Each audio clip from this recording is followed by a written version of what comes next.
Bom dia, boa tarde e boa noite. Somos do primeiro ano de Edificações e hoje vamos explicar como funcionava o sistema da Roma Antiga. Primeiro vamos começar falando da fundação romana e quem irá nos explicar é o aluno Manuel Regis. Pessoal, agora eu vou contar melhor sobre a cidade de Roma.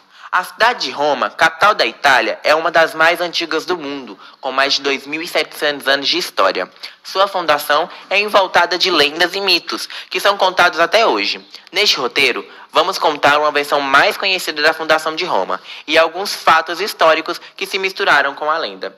Para que possamos contar melhor sobre a fundação de Roma, devemos começar lá do princípio, quando encontramos duas pessoas essenciais com essa fundação, que são os irmãos Rômulo e Remo. A história começa quando Deus Marte se apaixona pela princesa Réia, e aí teve a geração de Rômulo e Remo. E com fatores históricos que aconteceram com pessoas tentando invadir a realeza, eles pegaram os dois gêmeos e jogaram em um rio dentro de uma cesta. Na história contada, os bebês são encontrados por uma loba, que os amamentam e protegem, e logo após foram encontrados por um pastor. Quando maiores, descobriram as suas raízes e foram atrás, assim pegaram o trono e começaram a fundação de Roma. Mas essa ideia é a mitológica. Os cientistas citam outra ideia, com a migração de povos gregos, etruscos e italianos, assim desenvolvendo sua economia baseada na agricultura. A sociedade do Império Romano era dividida entre patrícios, comerciantes ricos e plebeus. Com a implantação do Império, deu-se início à criação de uma ampla burocracia, constituída por meio de critérios censitários. De acordo com a riqueza e rendimento, isso deu origem à nova classe privilegiada de Roma, e pelos comerciantes mais ricos que ganharam espaço no poder por meio do enriquecimento nas expansões territoriais romanas. Agora eu vou passar minha palavra para Amanda, que vai falar sobre o surgimento e a difusão do cristianismo na Roma. Olá, meu nome é Amanda e eu vou falar um pouquinho sobre o surgimento e a difusão no cristianismo na Roma. O cristianismo começou a espalhar-se a partir de Jerusalém e depois de todo o Oriente Médio, acabou se tornando religião oficial da América em 301 e da Etiópia em 325, da Geórgia em 337 e depois a Igreja Estatal do Império Romano em 380. Se tornou-se comum em toda a Europa na Idade Média e expandiu para todo o mundo durante a Era dos Descobrimentos. Atualmente, o cristianismo possui cerca de 2,13 bilhões de fiéis, sendo a maior religião mundial, adotada por cerca de 33% da população do mundo e religião predominante na Europa, América, Oceania e a grande parte da África e parte da Ásia. Logo após as explicações, teremos uma explicação rapidinha sobre a crise do Império Romano. Passo a palavra para Amanda novamente. A crise no Império Romano iniciou-se a partir do século II, III depois de Cristo. Marcaram-se esse período a crise econômica e corrupção, os sucessivos golpes e assassinatos realizados dos contras-períodos e com elemento final e invasões germânicas. O século III foi marcado por grande sucessão de imperadores, pois um império o que evidencia a estabilidade desses períodos aproximado de 50 anos. O Império Romano teve cerca de 16 imperadores, muitos deles mortos após considerações. Além disso, o fim da expansão territorial romana afetou fortemente a economia a partir do século II. O Império Romano passou a priorizar a manutenção de gigantescos territórios. Conquistou-se e isso afetou diretamente o sistema escravistas que era sustentados a partir dos prisioneiros de guerra, elevado a partir dos prisioneiros de guerra levado ao império como escravo. A crise do sistema escravista foi aplicado na medida em que os povos conquistados recebiam o direito e cidadania romana. Esses fatores levaram à crise do Império Romano. Com isso, eles tiveram que dividir o Império Romano entre Império Oriental e Ocidental. O Império Oriental caiu primeiro com uma série de fatores que aconteceram, dentre eles invasões, e o outro mesmo por questão econômica, que já não estava tendo dinheiro, os escravos já não tinham mais por questão de guerra, e dentre outros. Agora eu passo a fala para Júlia Vitória e ela vai falar sobre identificar as transformações sociais. A Roma Antiga passou por várias transformações sociais ao longo de sua história. Aqui estão algumas que ocorreram. A primeira foi a evolução da sociedade patrícia. No início da Roma Antiga, na época da sociedade, era dividida em patrícios, aristocracia e plebeus, camada inferior. Com o tempo, a sociedade patrícia foi se tornando mais inclusa, permitindo que plebeus alcançassem certos privilégios e status sociais. A segunda foi a instituição da República. A Roma Antiga passou por uma monarquia para uma república, por volta de 509 a.C.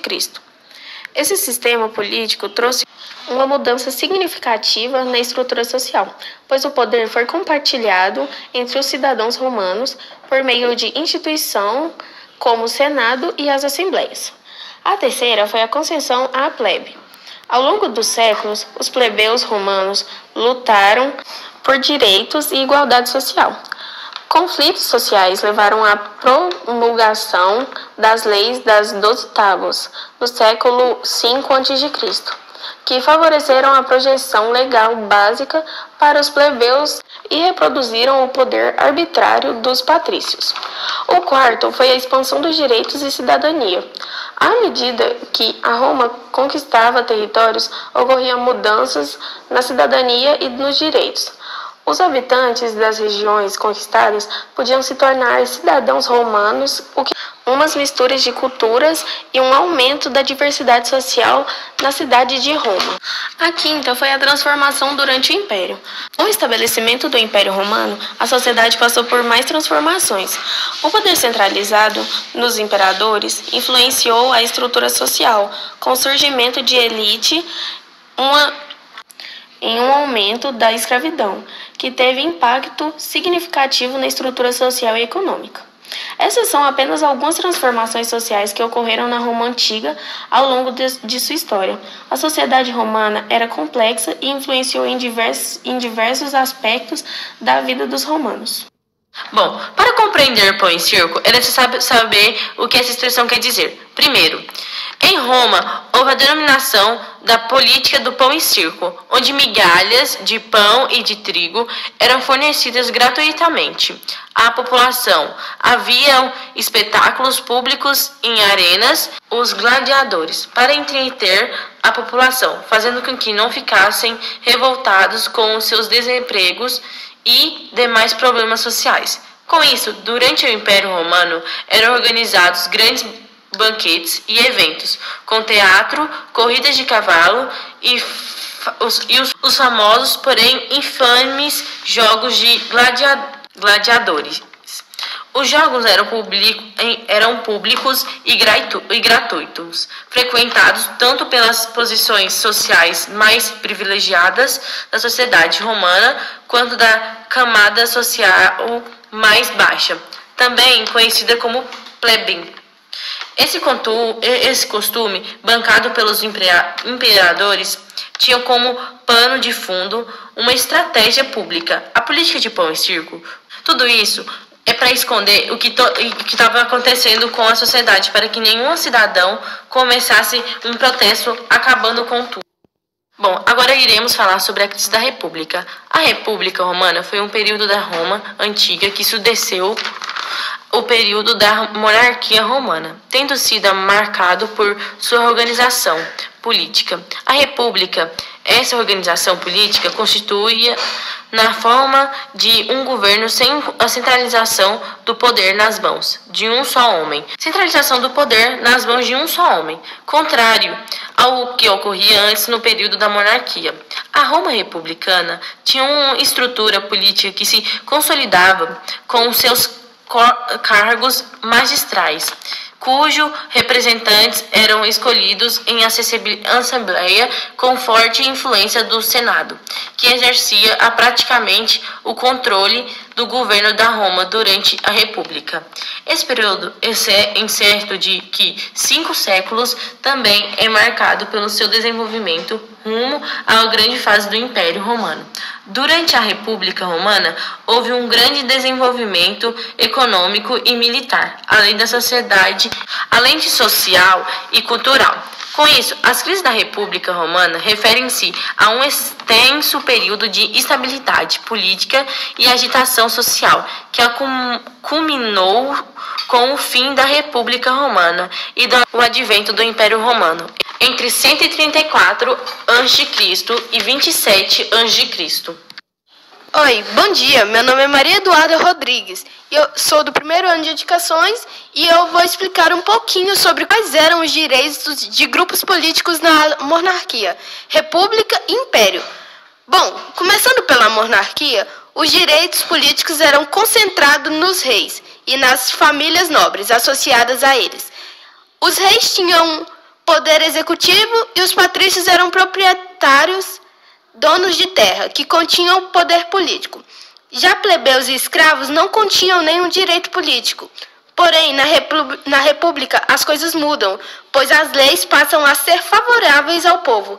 No caso, os plebeus que lutaram pelos seus direitos políticos e conseguiram aprovações de leis que ampliaram seus direitos e passaram a poder participar de reuniões públicas e podiam votar diretamente nas decisões públicas. E, obviamente, só os homens tinham esse direito, pois a sociedade era extremamente machista. Após o declínio da República, o sistema político passa a ser o império, onde o imperador passa a ter poder absoluto. Isso diminui o poder do Senado drasticamente. Só grupos privilegiados tinham direitos políticos e continham um número limitado. Mulheres, estrangeiros e escravos não tinham direito, nem voz na política. E com o intuito de superar essa estrutura, o imperador Otávio Gustavo determinou uma nova ordenação social, baseada na condição econômica apresentada por cada um dos indivíduos. Dessa forma, foram criadas as ordens senatorial, equestre e inferior, seguindo tal hierarquia. A ordem senatorial era basicamente composta por cidadãos que comprovassem uma renda superior a 1 milhão de centésios, moeda de prata empregada na economia romana daquela época.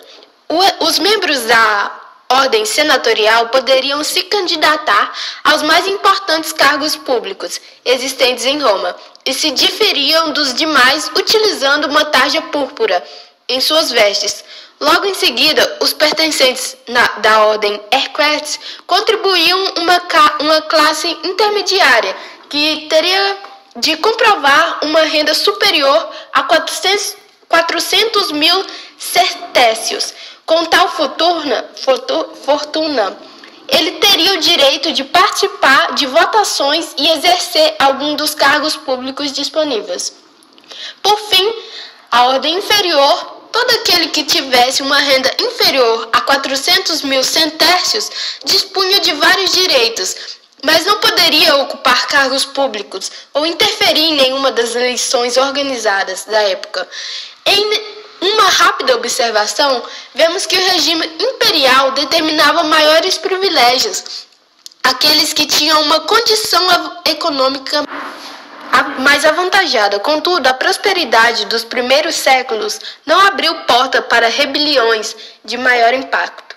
Além dessas ações de ordem política, o imperador Otávio Augusto também impôs uma série de leis em que buscava interferir nos costumes romanos. Segundo ele, a prosperidade trouxe uma situação de relaxamento dos costumes, que poderia provocar uma ruína de toda a população.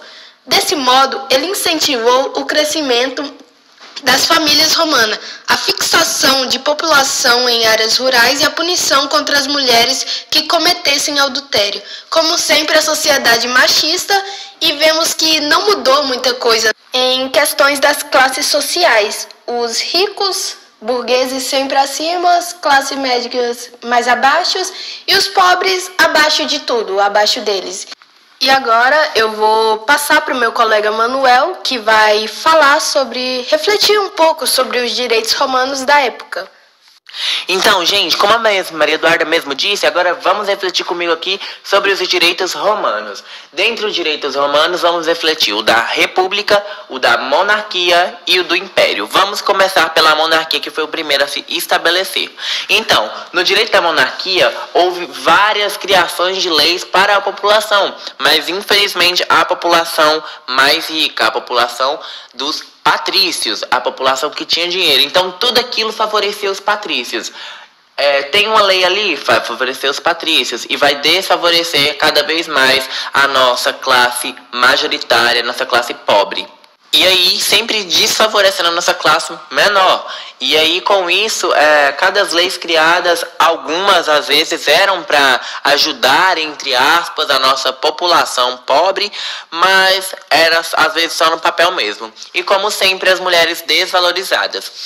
Depois dessa reflexão, vamos para o segundo período, o período da República. No período da República, como o Império Romano estava a se expandir, ter uma maior expansão, eles teriam que ter uma maior visibilidade. E com essa visibilidade, eles finalmente tiraram os coitadinhos dos escravos por dívidas. Então, no República, eles começaram a tirar aqueles escravos que estavam presos até hoje por dívida. E aí começou uma visibilidade maior para a população pobre, mas sempre desvisibilizando nossas mulheres, porque mulher naquela época, né, como sempre até hoje em alguns estados, era sempre desvalorizada.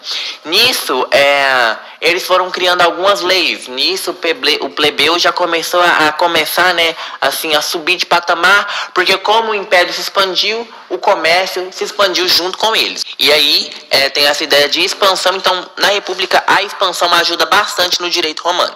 No Império, como a Roma expandiu horrores, como sabemos que a Roma ela se expandiu pra caralho.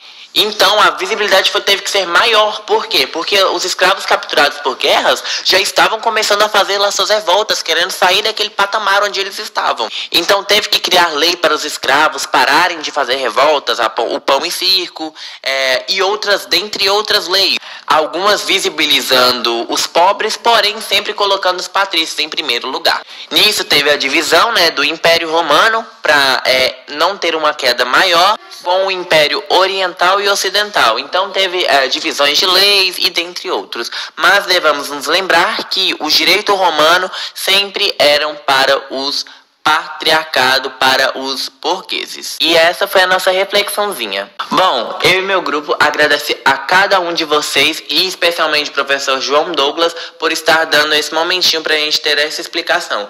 Muito obrigado e um beijo no coração. Beijo.